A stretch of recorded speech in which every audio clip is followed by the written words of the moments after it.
Okay, welcome here. I got another video happening at the same time that I'm working on the truck. Got the cab up in the air, doing the head stud, or doing the head gaskets, already had studs on it, etc. Doing a whole bunch of work, bed plate reseal, all that. Next piece of this is going to be while I'm in here, because I did not like the way that the fuel lines, I bent them last time, or kinked them, or I didn't kink them, but they were just rubbing up on the motor, and I didn't like the way that they were fitting. And I thought, well, while I'm doing all this, I'm going to do a regulated fuel return. So cool. So I started looking at kits, and they're expensive, $600 or so, $650. And I thought, man, that's expensive. And the hoses look like crap. They're like stainless on one end, and then they go to the black, whatever it is, nylon, rubber, and it just doesn't look good in my opinion. If I'm going to spend $600, I want it to look, good. So I started doing a lot of reading and came up with a whole bunch of parts list for these AN fittings. And I'll actually get the drawing here for the next video and stuff. I don't even know what this is. Oh, these are clamps, hose clamps. And then just a whole bunch of different fittings. So, and I actually came out pretty cheap. I mean, I kind of went over the top on a lot of this. I mean, I bought a whole lot of these things just to have some extra and, for whatever in the future, because this is all just standard old, 3/8 hose. So I got a whole bunch of these little guys for, other future projects like trucks and cars and whatnot. And then a bunch of these. So I ended up, I got a fuel gauge and everything too. Some of the quick disconnect, fuel line connectors, all kinds of stuff. And I'll walk through a whole parts list and everything, and there's the male end of it. So I need to show, I actually drew it all out, and I would advise as well to do the same thing. Get a piece of paper, draw out exactly how and where everything is that you want it to connect if you want to do this. Just that way you order the right number of stuff, because these aren't cheap. I mean, these little guys here are like $4 a piece, and I don't know how many I ended up with, like 6. So that's $24, and maybe even more than that. I don't know. So I'm going to do it myself. Again, I said the kits were like $650. I've got around 400, maybe a little less than that, with the regulator and everything. And I got the FAS, whatever it is, 1001. You can see I've already started here. Got these little connectors in. So I'm going to do, I actually found a post on one of the forums where a guy, pretty freaking smart, he actually comes in and plumbs into the back of the head. Well, obviously, I mean, you're going to plumb into the back of the head no matter what. But this is his supply.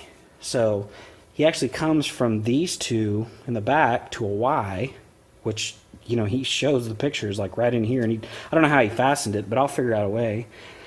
And then from there, he goes to the pump. Essentially, I'm going to do a couple extra steps. So that's the horizontal fuel conditioning module, I think is what it's called, HFCM. I did not realize it does heating, filtering, pumping, several different functions. I didn't know that it did the heating part of it. I knew it was a pump and a filter. So obviously you can see, I think it's the top hose is the return, and the bottom hose is the supply. So it comes from the tank, goes out the pump, up to the truck, and then the return line comes back and it goes back to the tank. So what I'm going to do is two things. I'm going to tap into the supply here coming from the tank. I'm going to take that off and route it to a pre-filter and then back to the pump. And then when it comes out of the pump, I'm going to route it back here to a post-pump filter, which is just a standard old spin-on fuel filter. Take that filter out, since the fuel bowl is not going to be used anymore. Or it's not, I don't even know where it's at. It's off on the ground. So just a regular spin-on fuel filter that what it appears that Dodge and everybody else use, or they're commonly retrofitted with those. Go to that, then come up the back of the transmission, or kind of somewhere in here, and piggyback here, hit the Y block, go into the back of the heads as the supply, and then come out of the front of the heads into the regulator, which I've seen people mounting up here somewhere around the alternator. So what I need to do is get everything bolted on first before I start trying to mount this. And the CAC tubes, I want to definitely put them in the turbo just to see how everything fits. So come out of the heads into the regulator. The regulator has 2 inlet ports, or I mean, they say inlet or outlet. I don't know how the outlet would work, but anyway. So coming to those 2 ports, I don't even need a Y block, which is awesome because those things are expensive.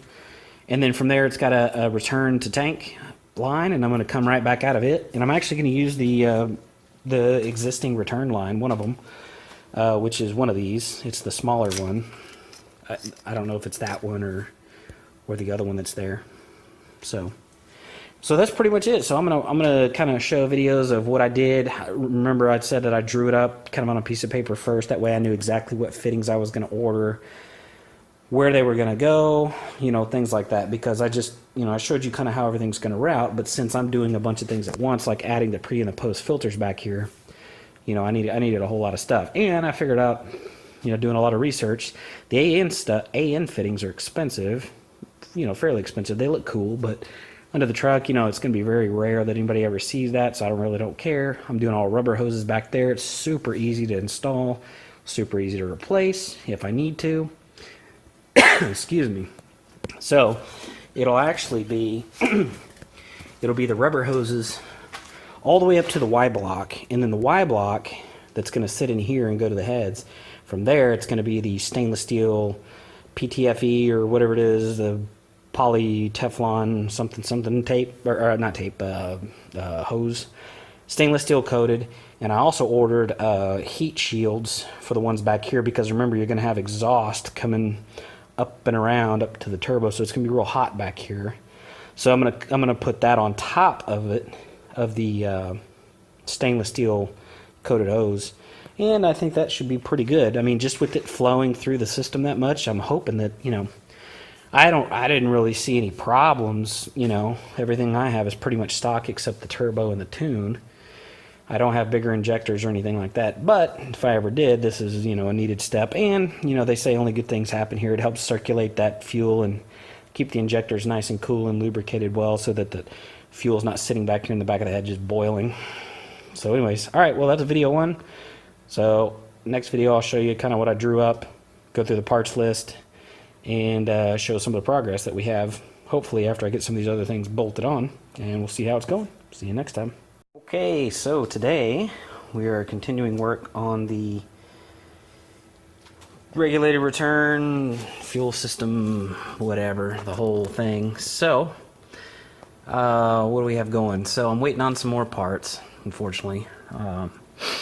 I bought the wrong AN fittings for the type of hose that I bought, which is the PTFE Teflon stuff, and you have to have the ones that kind of crimp with the little coupler. I can't remember what they call that thing, but I just bought the regular AN fittings, hose fittings for rubber. So anyways, those are on the way.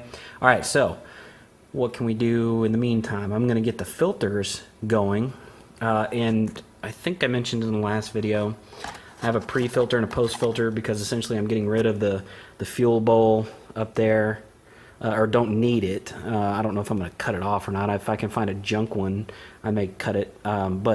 And then the filter that's in here, I could have kept it, but you buy them in a pack and they're like $50 or whatever they are. And then the filters that you get here are, super common. Everybody's got them. Cheap. I think they're like maybe $10 a piece or something for the good ones, which is what I bought. So these are the filter base, and I bought the Wix ones. So what I'm going to do is, here on the frame rail, kind of behind the transfer case somewhere, they're going to sit somewhere in this ballpark. Come on. And then that way they're just spin-on filters, and I can get to them, just roll right into the truck, and they're side by side. So there's no place to mount them. I mean, you can't put them up in the frame or anything, because the filters are pretty tall. So what I did was I took some spare, super heavy duty, way overkill angle iron that was for a brick lintel above a door that I had extra, and I just cut a piece of it off. I want to say this is 4 inch by 4 inch by a quarter or something. I mean, this is way heavy duty for, what I need for this. But essentially the way that it's going to work is, this is going to sit bolt to the frame rail here on this side, and then my 2 filters, come on phone, are going to, bolt in right there. I've already drilled all the holes. Everything's good to go. So There's already one hole here. If my bolt fits in that, I'll use it. And there's nothing really on the other side, just some hoses and wires and stuff, but they're down pretty far. So what I'm going to do is probably drill another hole towards the front of the truck somewhere in here. So I'll just, I'll set it on here, something like this, and line it up, and then just drill me a hole and make sure that it's all good. Now, I'm going to put this not on top, but probably under, I think, like that. And the reason is I just don't know how much space there is between the frame, and the underside of the truck. I don't even know. I guess it would be somewhere in here, because that's where the mount sits. And I don't want to have an issue with clearance. So that's that. So again, these are pretty cool because they have two inlets and two outlets if you need, and you can put them on either side, which is awesome. So, and I'll show you once I kind of get some of this stuff done, kind of the configuration of what I'm going to do, and try to keep it real nice and clean. Run everything in the frame rail and zip tie it all nice up, and make it look like it was almost factory type of thing. So, all right, cool. Well, that's the update for now. So I'll be back in a little bit and show you where we're at. All right.